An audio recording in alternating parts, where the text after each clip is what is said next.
प्राचीन काल में एक ऋषि थे जिनका नाम उद्दालक था। इनका नचिकेतन नाम का एक आज्ञाकारी पुत्र था। ईश्वर ने नचिकेता को ज्ञानवान बनाया था। एक बार महर्षि उद्दालक ने एक बड़े यज्ञ का आयोजन किया। उस यज्ञ में उन्होंने अपनी सारी संपत्ति दान कर दी। यज्ञ समाप्त होने के बाद यज्ञकर्ता को दक्षिणा देने का समय आया। यज्ञ के समय महर्षि उद्दालक को कुछ वस्तुएं मिली थी। उनमें कुछ कमजोर और बीमार गाय भी थी। कुछ ऐसी भी थी जो मुश्किल से चल पाती थी। महर्षि के पास इन गायों के अतिरिक्त और कुछ भी शेष नहीं था, क्योंकि सारी संपत्ति उन्होंने यज्ञ में दान कर दी थी। इसलिए विवश होकर वह उन्हीं गायों को दक्षिणा में देना चाहते थे।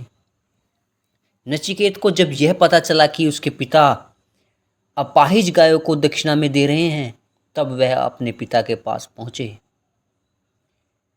उसने अपने पिता से कहा, पिताजी, आप महान ज्ञानी हैं। आपके लिए यह शोभा नहीं देता कि आप अपाहिज गायों को दक्षिणा में दें। मैंने सुना है कि ऐसी चीज को दान करना महापाप है। महर्षि उद्दालक ने कोई उत्तर नहीं दिया। जब नचिकेतन दोबारा बोले, पिताजी, मैं भी तो आपकी संपत्ति हूँ, मुझको आप किसे दान में दे रहे हो? यह सुनकर महर्षि को नचिकेतन पर क्रोध आया। वह बोला, मैं तुझे यमराज को देता हूँ। नचिकेतन ने हाथ जोड़कर अपने पिता से यमराज के पास जाने की आज्ञा मांगी। महर्षि उद्दालक ने अवशेष में आकर यमराज को देने की बात कह दी थी, परंतु जब नचिकेतन आज्ञा मांगते तो उन्हें बहुत दुख हुआ।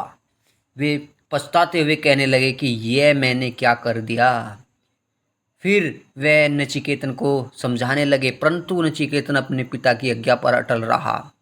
अंत में नचिकेतन पिता की आज्ञा लेकर यमराज के दरबार में पहुंचा।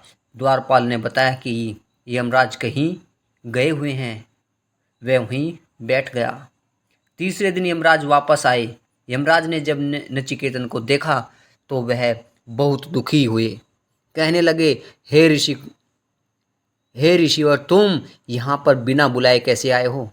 नचिकेतन ने यमराज को शुरू से अंत तक का सारा जो हाल बताया। फिर कहा, पिताजी की आज्ञा मानना मेरा जो धर्म कर्तव्य है, इसलिए मैं आपके दरबार में आया हूँ।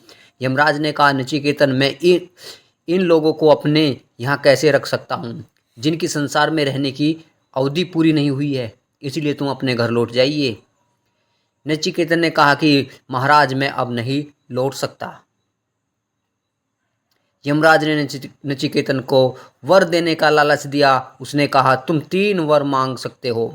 नचिकेतन बोला, पहला वर तो यह देने की कृपा करो कि जब मैं अपने पिता के पास वापस जाऊं तो वे मेरे अपराध को क्षमा कर दे और मुझे अपने पास रख ले।